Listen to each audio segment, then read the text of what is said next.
Assalamualaikum warahmatullahi wabarakatuh. Jumpa lagi bersama saya Suryani. Pada kesempatan kali ini berbeda dengan video-video sebelumnya karena sebentar lagi nih masuk periode semester genap. Biasanya ini kita mahasiswa nih disuruh kontrak skripsi. Nah, mungkin masih banyak yang bingung harus bagaimana sih sebenarnya ketika kita menyusun skripsi. Di sini saya akan membuat sebuah video di mana saya kasih topik, tips dan triknya menyusun skripsi dengan cepat. Cepat di sini artinya ya bisa dengan tepat waktu. Jadi ketika waktu deadline-nya sudah tiba, ini skripsi kita sudah selesai. Langsung saja di sini tips and trick menyusun skripsi dengan cepat. Ini diambil dari sumber yang dari Google ya.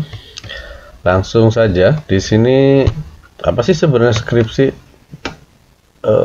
Skripsi bukanlah hal yang perlu ditakutkan ya. Dihindari atau bahkan dibenci atau bahkan kalau bisa nggak usah ada skripsi deh di kuliah itu. Kenapa? Karena bagi teman-teman yang pernah menyusun skripsi ini sosok yang menakutkan gitu ya. Jadi jika hidup itu ibarat game, maka skripsi itu adalah salah satu level yang harus kamu lewati untuk naik ke level selanjutnya. Level selanjutnya itu apa? Kayak meniti karir, menikah, dan seterusnya. Saran saya sih enjoy saja, jangan dibuat beban. Toh semua pernah mengalami ini, dan yang di semester 6 yang kuliah pasti ya akan melalui proses ini. Jadi mau ditunda-tunda kapanpun pasti akan ketemu juga ini namanya skripsi, karena memang ini adalah pintu terakhir teman-teman yang lagi kuliah ketika mau lulus harus melewati yang namanya skripsi. Wah, bahkan ini saya pernah ambil gambar nih di Google, dosen skripsi itu penyebab sakit kepala 8 semester, mengandung dosen pembimbing, revisi skripsi, penelitian, sidang skripsi, dan luar biasa ya, mendebarkan. Oke, langsung saja. Ada 4 aspek penting ketika kita menyusun skripsi dengan cepat dan ya tepat selesai, tepat waktu ya. Yang pertama itu adalah diri sendiri ya. Adalah dimana kita harus punya komitmen dan kedisiplinan pastinya. Yang kedua, fokus pada topik yang dibahas. Buat latar belakang yang baik, yang bagus, yang memang sesuai faktualnya. Kemudian pencarian referensi jurnal ya, jurnal utama, jurnal penunjang yang sesuai dengan topik yang kita ambil. Topik di sini bukan judul ya, tapi fokus kita mau kemana nih gitu. Ya, jangan sampai ada kesalahan kita mau nyusun skripsi itu nyari-nyari judul gitu. Padahal yang tepat adalah kita harus cari topik dulu yang dibahas nih apa nih kita gitu. Atau baik kasus gitu, studi kasus yang terdapat di lapangan atau tempat penelitian kita, masalahnya apa nih, baru kita teliti. Kemudian yang ketiga adalah pemahaman dasar statistik, ya, statistika dan metodologi penelitian. Kebetulan saya ngajar di kedua mata kuliah ini, selalu saya tekankan ketika mengajar, tolong kalau pengen skripsinya cepat dan tepat selesai dengan waktu yang tepat ya, tepat waktu, kuasai dasar-dasar statistika dan metodologi penelitian. Karena yang paling kerasa manfaatnya mata kuliah ini adalah statistika dan metodologi penelitian. Kemudian yang keempat, aspek yang keempat adalah attitude menghadapi dosen, lingkungan, teman ya, terutama dosen pembimbing ya. Banyak sekali yang terkendala dengan dosen-dosen pembimbingnya. Kita bahas satu persatu aspek-aspek yang tadi disampaikan. Yang pertama adalah diri sendiri atau you. Ya, tanyakan pada diri sendiri, sebenarnya kita tuh mau menghasilkan skripsi yang seperti apa gitu. Apakah hanya yang sekedar lulus cepat tulisan yang biasa-biasa saja, kemudian tulisannya bagus tapi lulusnya bisa agak lama gitu kan, atau yang tidak lulus cepat tapi tulisannya bagus gitu.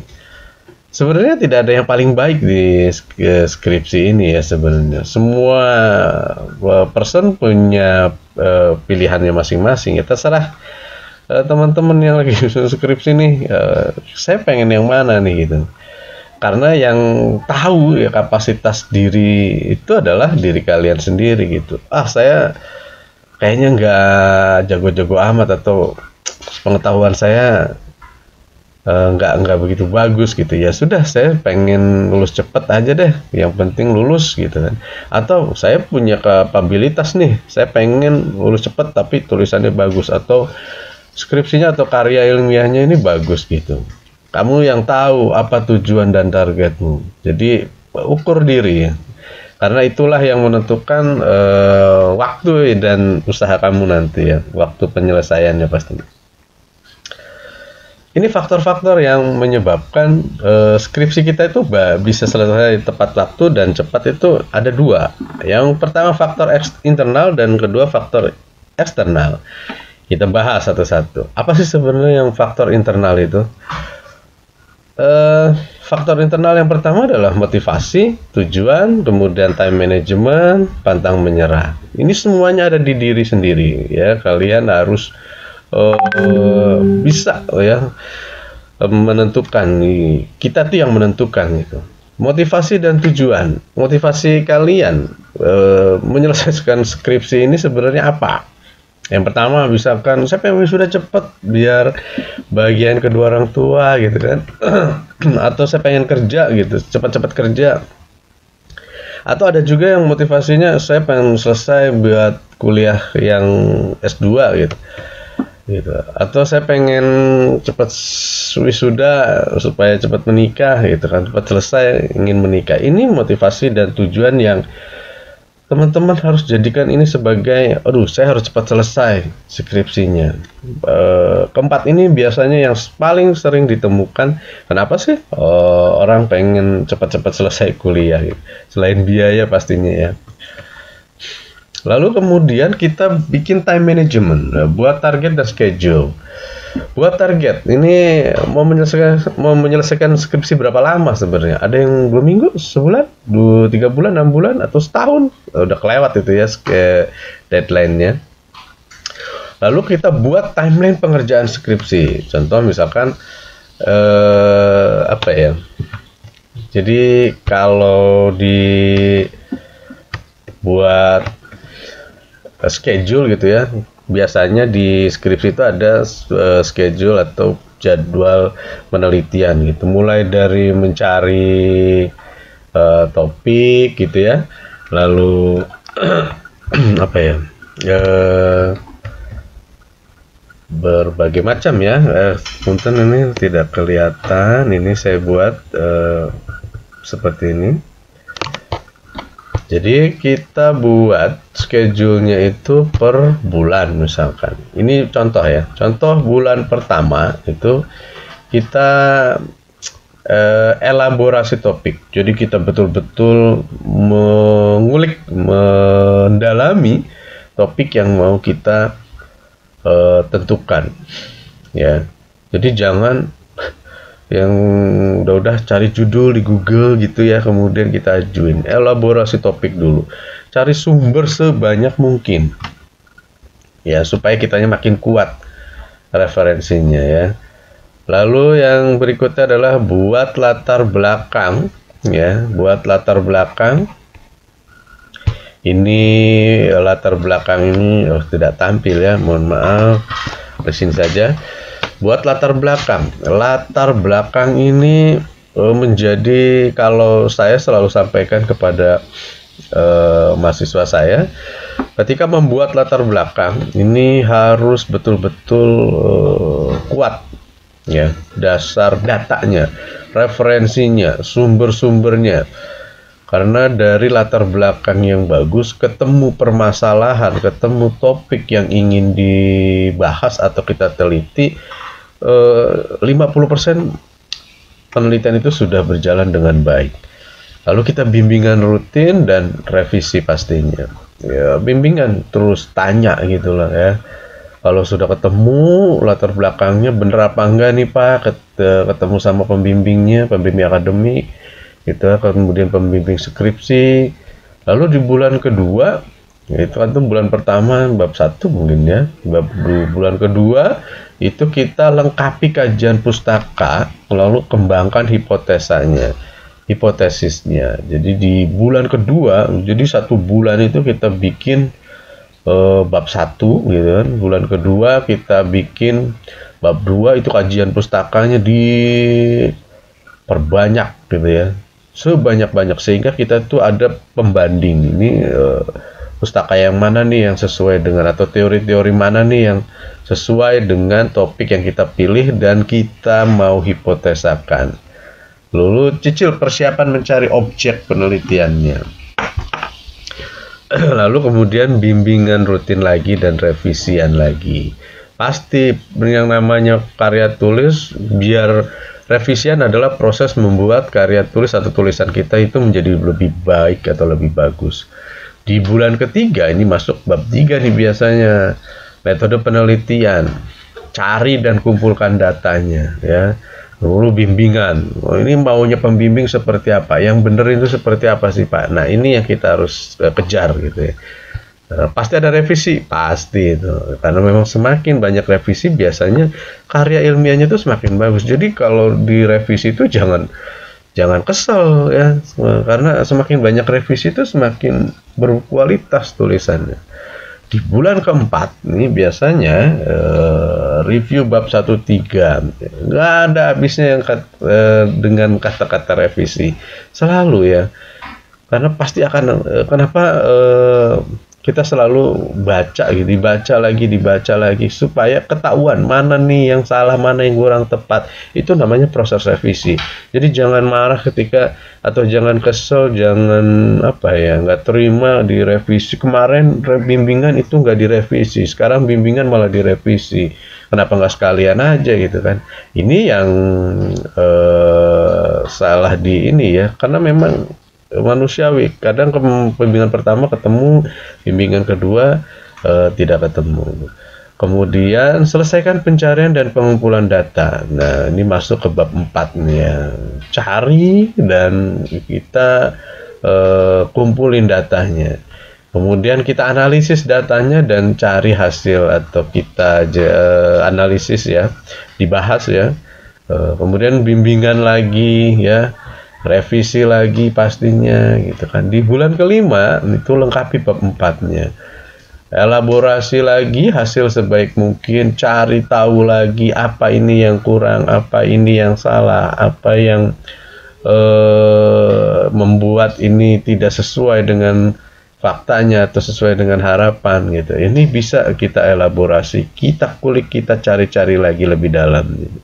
Lalu kita buat bab 5-nya, direview lagi ya, bab 4-nya, lalu bimbingan lagi. Ini bulan kelima ini biasanya harusnya sudah selesai gitu ya. Ya sampai dengan bab 5 itu paling mudah ya, karena memang tinggal menjawab ya dari bab 1, dari isinya ada di bab 4, tinggal pindah itu. Bimbingan aja yang rutin. Kemudian kalau ada revisi, kita revisi, karena proses revisi sekali lagi saya sampaikan, proses membuat karya tulis kita, karya ilmiah atau skripsi kita menjadi lebih baik. Lalu setelah di ACC nih, bab 5 semuanya, kita persiapkan sidang skripsinya. Ya, persiapan sidang skripsi itu macam-macam. Lengkapi seluruh draft skripsinya dari cover sampai dengan akhir ya.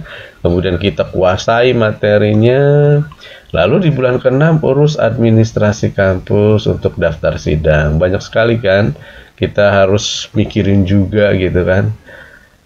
Selain mikirin skripsinya, kita juga harus mengurus administrasi, apa saja kelengkapan atau persyaratan ketika kita harus mau mendaftar sidang. Jangan sampai skripsinya udah oke, persyaratannya masih ada yang kurang, lalu sidang skripsi dan lulus. itu ya, time management ya, schedule dari ketika kita membuat karya. Ini contoh ya. Contoh ini dikembalikan kepada masing-masing sesuai dengan kemampuan atau waktu yang teman-teman punya. Ini hanya contoh saja. Lalu kemudian kita tentukan topik dan menulis latar belakang. Mencari ide topik penulisan. Sebenarnya kalau menulis itu sederhana sih sebenarnya, kombinasi pemikiran dengan perenungan yang kita tuangkan dalam kata-kata. Biasanya itu ide itu bisa datang kapan aja ya, di mana aja, dan siapa saja yang boleh.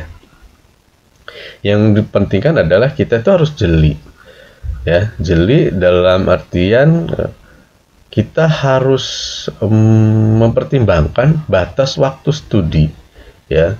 Jadi ketika kita menentukan topik, kita tuh harus jeli apakah kita mampu dengan durasi waktu yang tersisa, kemudian biaya kuliah yang kita harus tanggung, biaya penelitiannya, tingkat kesulitan ngambil data.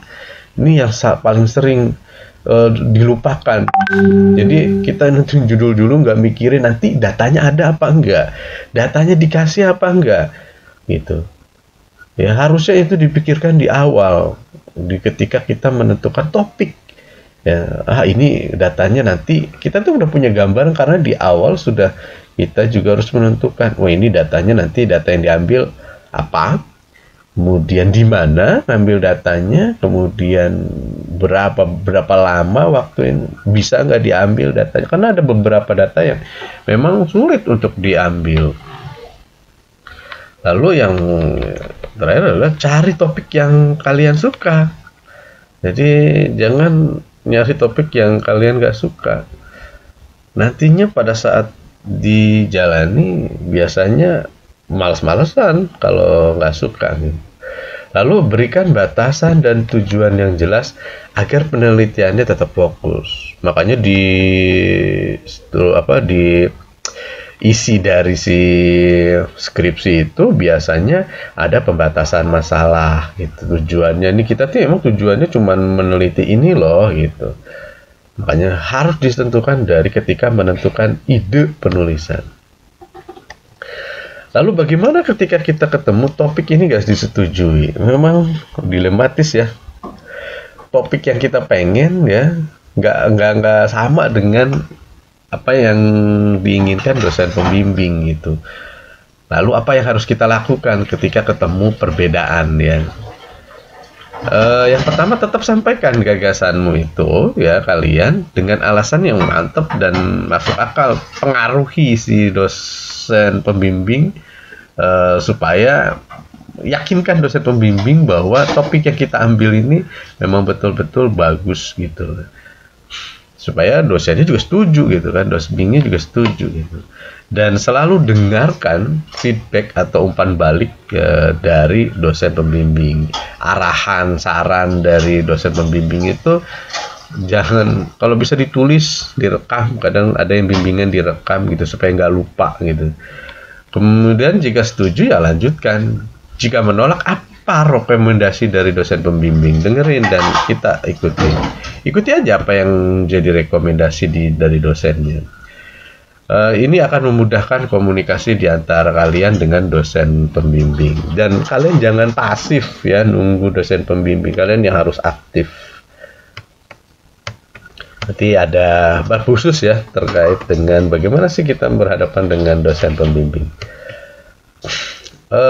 Tips yang selanjutnya adalah siapkan dirimu dalam menghadapi skripsi minimum 1 semester sebelum mengambil skripsi. Kalau mengambil skripsinya itu di semester 8, persiapannya itu harusnya itu di semester 7 udah mulai ancar-ancar ngambil skripsi, sudah mulai cari topik ya.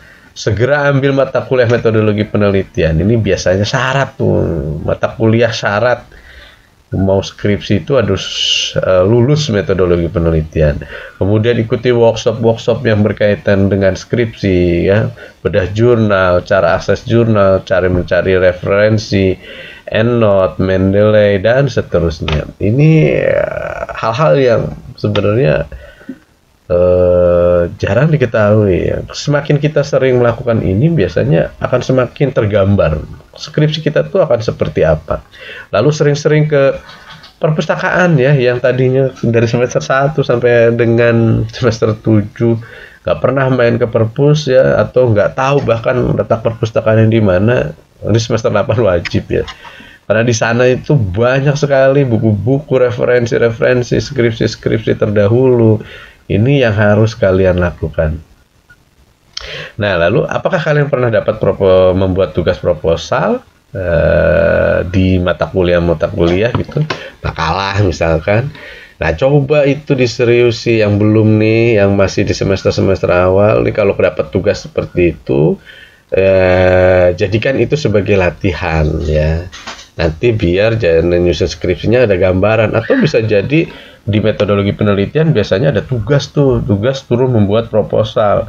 Kalau bisa diseriusin, makanya ada beberapa dosen, saya juga mengarahkan buat tugas metodologi penelitian bikin proposal itu yang benar supaya bisa dilanjutin ke skripsinya. Ya jadi jangan ya udahlah yang penting ngerjain tugas selesai kumpulin. Ya udah, tapi nggak ada gunanya lagi nanti. Oke, menulis latar belakang. Ini selalu saya sampaikan, jika kamu sudah selesai memilih topik, kemudian menentukan judul, lalu membuat latar belakang secara runut dan ringkas, itu skripsinya sudah selesai 50%. Ingat, latar belakang itu di bab 1.1 di pendahuluan. Ya. Kalau itu udah selesai, ya, kalau itu sudah bagus, sudah tepat, ke depannya ini 50% selesai loh. Coba ini banyak sumber yang mengatakan ini ya. Jadi jangan berpikir wah bener kah gitu kan, karena pada saat sidang, pada saat di bimbingan juga pasti yang ditanya itu seputar itu. Kuat nggak sih latar belakangnya, bener nggak mengambil permasalahannya, sesuai nggak dengan topiknya itu. Dan paling lama biasanya kalau saya ngebimbing mahasiswa di bab 1 ini, karena saya juga dulu waktu kuliah bab 1 itu lama banget gitu, revisi lagi, saya baru ngerasain oh ternyata iya betul, tapi ada manfaat yang bisa saya dapatkan dari situ. Tetap semangat dan warnai harimu dengan bab 1. Ini karena lama sekali. 50% skripsi selesai kalau bab 1-nya finish atau selesai dengan sempurna.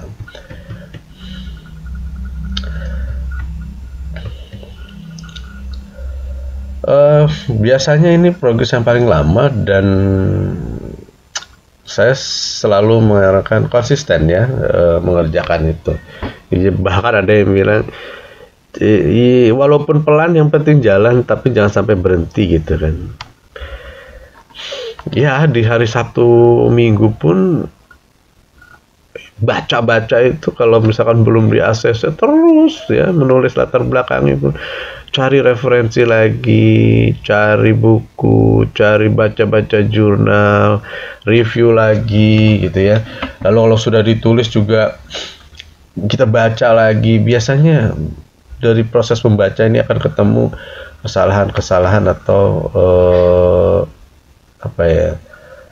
kekurangan-kekurangan dari apa yang sudah kita tulis.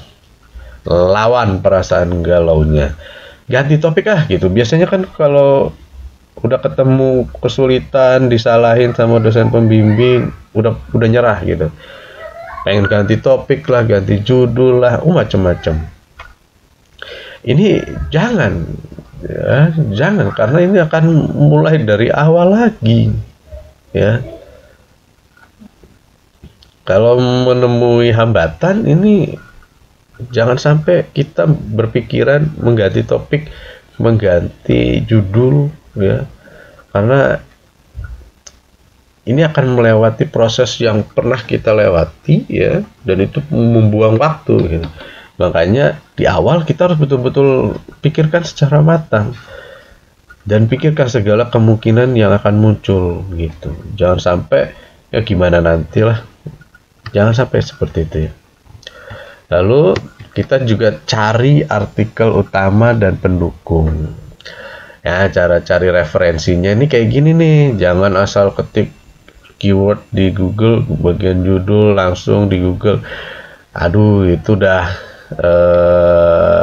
pasti sering ya kayak gini ya. Langsung ketik faktor-faktor yang memiliki keinginan untuk berinvestasi. Nah, nggak bisa. Kita harus cari nih di kalau di penulisan ilmiah, di skripsi, karya tulis, itu kita bisa cari di Google Scholar, Academia, ResearchGate. Ini banyak nih jurnal-jurnal yang ada di perguruan tinggi yang sudah publish, yang sudah open journal source-nya, itu udah OJS. Ini banyak nih. ProQuest, ya Scopus yang paling internasional, Erlangga Repository, ya e-research, wah banyak lah. Cara mencari referensinya gitu, jangan langsung di Google yang biasa. Kalau di Google yang biasa itu udah banyak banget nanti. Kalau ini mah khusus ya, khusus untuk karya tulis, skripsi, penulisan ilmiah ya. Dan nggak usah cari pusing-pusing cari artikel yang bagus berdasarkan keyword ya. Lihat aja di daftar pustaka yang misalkan kita udah ketemu nih artikel utama ya yang kita pakai, terus kita kan bisa disuruh nyari lagi banyak lagi penelitian-penelitian terdahulu. Nah, cari di daftar pustaka biasanya ada. Contoh nih, di accounting review nih kita ambil the balance scorecard, the effect of assurance and process accountability and managerial judgment. Nah, di sini kan biasanya jurnal kan bentuknya seperti ini nih. Nah, kita lihat nih di daftar pustakanya apa aja. Banyak. Adam, Enter. Nah, kira-kira yang pas gitu kan. Wah, nih Feltham nih performance measure. Nah, udah sesuai nih dengan topik kita cari nih. Ini kan sudah referensi yang sama gitu loh. Itu kita ambil lagi nih, gitu. Jadi nggak susah-susah. Atau kalau di penelitian yang lengkap biasanya ada penelitian terdahulu yang diambil di penelitian tersebut, kita tantumin. Nah, kita pakai sebagai penelitian kita, sebagai referensi kita nih. Contohnya seperti ini. Jadi tinggal ketikin aja tuh. Nanti sambil mirip tuh. Ini sama juga gitu. Banyak tuh yang Holstom. Ini kan tuh meta analysis personal psychology, the relationship between supervisor. Nah, kan banyak nih referensinya. Tinggal kita cari. Lalu ketika kita mendownload nih pengorganisasian referensi ini, kadang banyak yang ini ya main download aja udah tanpa kita simpan dengan nama yang jelas. Misalkan nih setelah mendownload artikel ini tulis dengan jelas ya, jangan sampai dibiarkan tersimpan tanpa nama yang jelas. Udah aja download. Biasanya kan ada yang cuman bentuk apa ya, angka-angka, ini apa. Jadi ketika kita mencari lagi itu kesulitan. Minimal nih kita beri judul ya, nama terakhir penulisnya, tahun judulnya. Jadi kita nanti akan ketahuan judul ininya ya. Tuh kayak Hayes et al, if they can do it why not us. Nah, ini contohnya kita save gitu. Jadi ketika nanti nyari-nyari lagi udah jelas gitu ya, nama terakhirnya, penulisnya, tahunnya, kemudian judul artikelnya. Ini bisa buat ini ya, footnote gitu kan. Nah, menulis daftar pustaka juga ya. Menulis daftar pustaka itu jangan manual ya. Sitasi dan menulis daftar pustaka secara manual. Banyak kok pelatihan-pelatihannya pakai EndNote, Mendeley. Ini adalah proses-proses menulis daftar pustaka. Di YouTube deh cari, banyak pasti. Jangan satu titik, jangan deh. Ini ada pelatihan-pelatihannya. Kemudian membuat daftar isi, daftar tabel dan seterusnya. Jangan manual juga, pasti berantakan nanti hasilnya ya. Di Word itu ada fitur-fitur otomatis.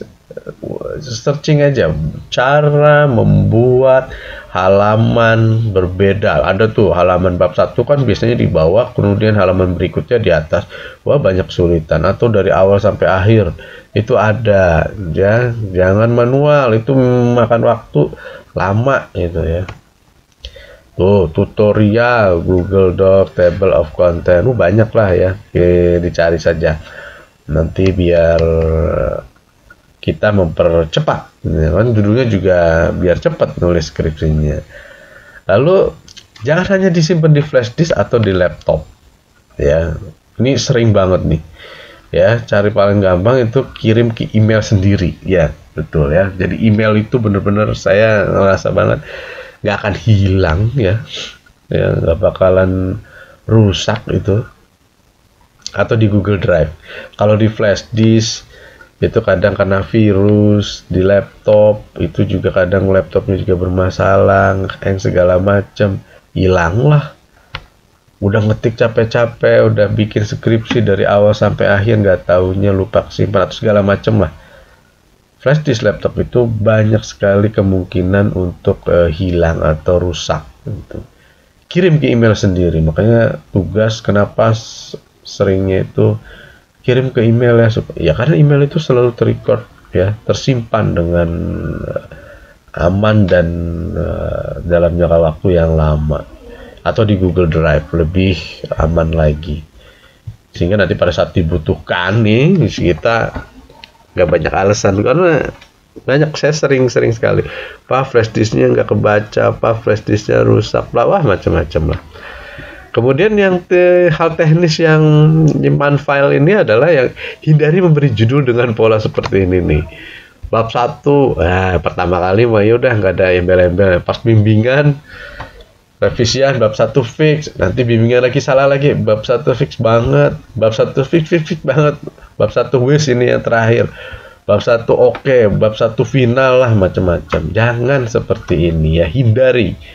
Tapi bikin yang seperti ini, kasih ya judul dengan keterangan tanggal. Walaupun nanti di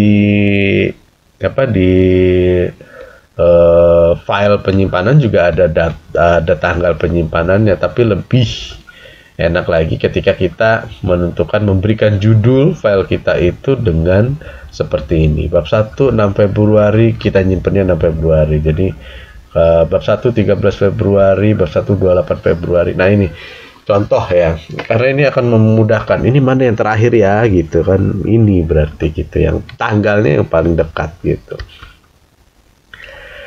Oke, itu yang kedua, fokus pada ini latar belakang topik ya. Ketiga adalah pemahaman dasar metodologi penelitian dan statistik.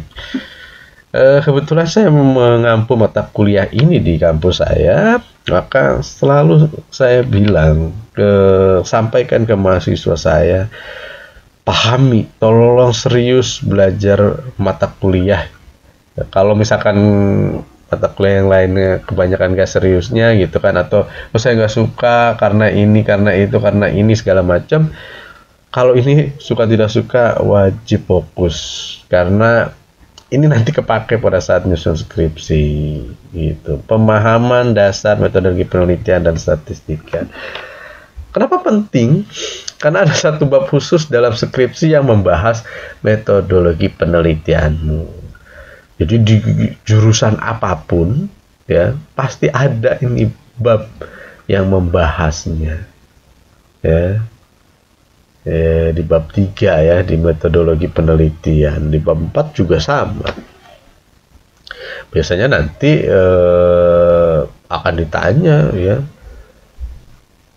Metodologi penelitianmu seperti apa? Kualitatif, kuantitatif kah? Sampelnya berapa? Populasinya berapa? Teknik samplingnya gimana? Wah, macam-macam. Kemudian uji statistik yang dipakai apa? Terus kalau pakai aplikasi atau software, bantuan software, softwarenya apa? Ini yang selalu ditanyakan. Bahkan kebanyakan bab 1, 2 gitu udah oke gitu ya. Ketika masuk bab 3 salah ngambil sampel, jadi sia-sia tuh. Bahkan saya kalau nguji kemudian salah ngambil sampel, ya udah bab 4 kesononya nggak saya periksa, nggak saya tanya-tanya ya, karena sampelnya salah, bab menentuin populasinya salah. Ya buat apa gitu kan? Dia bisa menemukan permasalahan, tapi cara menyelesaikan permasalahannya nggak tepat, ya nggak bakal ketemu solusinya. Nah itu yang terjadi. Makanya jangan remehin nih mata kuliah metodologi penelitian, statistika, sering-sering ikut pelatihan, ya, pelatihan SPSS, SEM, ya. Itu banyak yang alat-alat bantu untuk melakukan olah data di statistika. Kemudian yang terakhir, kita bahas tentang attitude dengan dosen pembimbing. Nah, ini yang harus diperhatikan juga ya, karena faktor penentu kecepatan atau ketepatan kalian lulus itu dari attitude dengan dosen pembimbing. Ada faktor eksternal ini ya masuknya ya. Dosen pembimbing ini ada yang ada di eksternal itu ada dosen pembimbing, teman, dan peraturan kampus. 3 inilah yang menentukan kecepatan dan ketepatan teman-teman selesai skripsinya dengan baik. Yang pertama kita bahas dosen pembimbing. Nah ini dosen pembimbing tidak ada saat dibutuhkan, ada saat tidak dibutuhkan. Ini jangan sampai punya pemikiran seperti ini ya. Sebagai mahasiswa ada dosen adalah satu makhluk setengah manusia dan setengah malaikat menjabat. Ini adalah istilah-istilah yang jadi dosen pembimbing itu diibaratkan gitu ya. Oh, ini negatif ini. Jangan sampai seperti ini ya. Dosen pembimbing itu adalah orang yang membimbing kita menjadi yang lebih baik. Yang pertama, kita sebagai mahasiswa, sebagai pejuang skripsi, pahami karakter dan kesibukan dosen. Dan etika yang harus diperhatikan itu harus seperti apa ya. Yang pertama, kita tips komunikasi dengan dosen pembimbing. Dosen itu kerjanya tidak hanya mengajar ya, tidak hanya yang ngebimbing kalian ya. Pahami pola pekerjaan. Ada yang dosennya juga sembari kerja di tempat lain atau di dosen praktisi gitu ya, jadi nggak murni gitu. Dosen itu kan selain ngajar juga penelitian dan pengabdian kepada masyarakat, makanya banyak kegiatan-kegiatannya. Yang harus kalian pahami adalah pola pekerjaan dosen pembimbing kalian itu seperti apa. Ya cari tahu begitu, dosen pembimbing ini kapan jadwal ngajarnya, ke kampusnya hari apa misalkan. Tanya-tanya, atau kerjanya di mana, rumahnya di mana ya. Kalau misalkan dia di struktural di kampusnya, cari tahu sama staf-staf atau sekretaris di kampusnya kapan ada waktunya. Itu hal yang boleh gitu, kepo-kepoin aja gitu tentang dosen pembimbingnya, sehingga kita nanti kedapat momen kapan nih bisa ketemu atau komunikasi dengan dosen pembimbing. Jangan miss call dan SMS, WhatsApp berkali-kali. Harus sabar ya kalau nggak dibalas. Terus kita juga harus nongkrong nih yang kira-kira si dosen ini lewat gitu, yang sering dilewati gitu. Ya kalau ketemu kita sapa gitu. Kemudian hubungi dosen pembimbingnya sebaiknya hanya pada jam kerja. Selalu ucapkan maaf karena telah mengganggu waktunya. Kemudian komunikasi di SMS nih gunakan bahasa yang formal ya. Banyak tuh yang pakai bahasa gaul, boro-boro cuma dibaca doang gitu kan. Ini maksudnya apa? Singkatan seperlunya saja ya. Sebutkan nama dan kamu itu siapa. Selalu ucapan maaf dan terima kasih gitu ya. Selalu itu ya. Ingat ya, kalian yang butuh dosen, jangan mencela jadwal yang telah diberikan dosen. Jangan menggurui dosen pembimbingnya. Contoh nih, Pak, kapan Bapak bisa menemui saya untuk bimbingan? Duh, ya. Jangan sampai ya, oh Selasa sore besok ya Pak, kalau Rabu gimana Pak? Nawar lagi gitu kan. Pak, saya masih di luar kota, wah udah nggak bisa. Jangan sampai seperti itu. Pak, tunggu 10 menit lagi ya, saya kena macet. Aduh, jangan sampai lah kayak gitu ya. Kemudian ada yang, Pak di mana? Saya udah di ruangan sesuai janji. Ya, jangan sampai ya. Ini nih bahasa-bahasa yang ingat kita yang butuh dosen gitu. Jadi sebisa mungkin kita mengikuti ya apa yang diinginkan si dosen tersebut. Terus komunikasi dengan email. Selalu isi subjek email nih ya, jangan sampai kosong. Kasih salam pembuka, nama ya, kamu itu siapa, kuliah jurusan apa gitu, NIM-nya kalau perlu, terus apa file yang kamu lampirkan, jangan kosong gitu kan. Untuk tiba-tiba kirim apa ini kan, dosen juga mau membacanya, ini dari mana dari siapa juga malas banget gitu kan. Selalu kita apa ya, menggunakan bahasa-bahasa yang sopan ya, bahasa-bahasa yang nyaman di dosen pembimbingnya, sehingga nanti bisa dibaca gitu emailnya.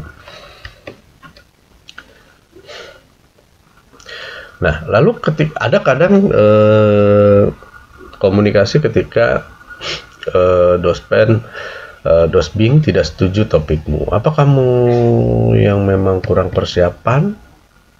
Ya kan? Jangan langsung lemes. Berikan alasan yang reasonable, betapa bagus dan pentingnya topik penelitianmu seperti di awal. Ya, kemudian pilah-pilah saran dosen, lakukan jika memang bisa dilakukan ya. Lalu kita siapkan list pertanyaan ke dosen ya, ketik kalau perlu. Lalu buat folder khusus bimbingan. Catat hasil apa yang kamu lakukan dan hasilkan tiap bimbingan agar kamu bisa mengkontrol progres. Jadi yang saya bilang tadi, ketika bimbingan itu jangan cuma nonton ngedengerin ya. Tulis, bawa buku, bawa kalau bisa direkam gitu ya, sehingga nanti pada saat kita merevisi ya udah nggak ada yang kelewat gitu. Lalu jangan pernah mangkel, sebel dengan dosen pembimbing ya. Kalau misalkan disuruh nunggu ya sibukkan diri sambil menunggu, sabar, ikhlas ya, semua akan indah pada waktunya. Jangan sampai mangkal, ingat ya, jangan sampai sebel sama dosen pembimbingnya. Revisi itu pasti dalam menyusun skripsi. Ingat-ingat kata-kata saya, revisi itu pasti, bahkan sampai sidang pun itu yang namanya revisi nggak akan pernah lepas itu dari skripsi kalian. Karena revisi ini adalah proses membuat tulisanmu semakin baik dan baik lagi. Lalu ketika dapat revisi, jangan diratapi, segera lakukan. Misal, jam 12.30 selesai bimbingan. Ya jam 12.31-nya langsung revisi, biar masih ingat gitu. Yang udah kan udah bimbingan gitu, revisi, udahlah nyantai dulu lah, napas dulu lah, senang-senang dulu lah, sehari, 2 hari, 3 hari, terus ketemu malasnya seminggu, pas mau ngerjain revisian lupa apa itu tadi yang kemarin diminta sama dosen pembimbing. Jangan seperti itu ya, langsung. Karena saya pernah waktu kuliah S1, bimbingan itu bisa sehari 2 kali, pagi sore bimbingan malam, pagi ke kampus, malam ke rumahnya gitu. Pernah saya seperti itu, karena bisanya itu lebih cepat. Satu lagi, jangan lelah, karena ini adalah pasti ya, pasti lelah, capek. Ya, ini adalah proses yang harus kita lewati. Lalu kita juga akan terbentuk sama namanya peraturan kampus. Jadi sebelum sidang skripsi gitu biasanya ada prasyarat gitu kan. Ada yang harus TOEFL persyaratannya gitu kan. Ada yang pakai SKPI, pakai brevet ya, pakai K3LH misalkan. Lalu kita juga harus mengikuti pedoman penulisan skripsi. Biasanya ada buku panduannya, kita harus ikuti buku panduan di kampusnya ya, buat template sesuai dengan pedoman dari awal. Tapi biasanya juga ada pedoman yang terbaru. Jangan ikutin yang lama kalau misalkan ada pedoman yang terbaru revisi. Lalu faktor eksternal yang berikutnya adalah teman. Teman ini ketika lagi nyusun skripsi ya harus pilih-pilih. Yang pertama, bertemanlah dengan teman yang memiliki target yang sama. Kumpullah dengan teman yang memiliki target yang sama. Saling memotivasi satu sama lain. Jadi cari tahu nih teman yang sefrekuensi yang mana nih, saling memotivasi mana nih. Jadi setiap nongkrong tuh yang ditanya pertama kali, skripsimu sampai mana gitu. Senang-senang tidak boleh? Boleh, tapi dikurangi. Tahan dulu, fokus dulu ke skripsi ya. Jadi kalau ada teman-teman yang ngajakin, kita senang-senang, wow, boleh aja gitu, tapi sesekali aja. Ya jangan kalau biasanya kita punya teman tongkrongan kemana-mana setiap hari, kemana ada jadwal khusus yang kita hangout atau jalan-jalan. Ketika nyusun skripsi, tahan dulu, kurangi dulu, fokus dulu diselesaikan skripsinya. Yang salah satu pendukung utama pengerjaan skripsi bisa lancar, yang pertama, letakkan HP-mu jauh-jauh. Kurangi buka media sosial. Kalau udah megang HP, megang medsos itu nggak lupa waktu. Rasanya itu yang tadinya ngantuk jadi nggak ngantuk. Ya, betah berjam-jam. Tahan diri ya untuk melakukan hal-hal seperti ini. Fokus pada proses penyelesaian skripsi. Yang terakhir dan yang paling penting adalah jangan lupa kita selalu berdoa kepada Tuhan, pada Allah yang Maha Esa, Allah Subhanahu wa taala, minta diberikan petunjuk ya. Karena apapun yang kita lakukan, kita harus selalu berdoa kepada Allah. Do the best ya.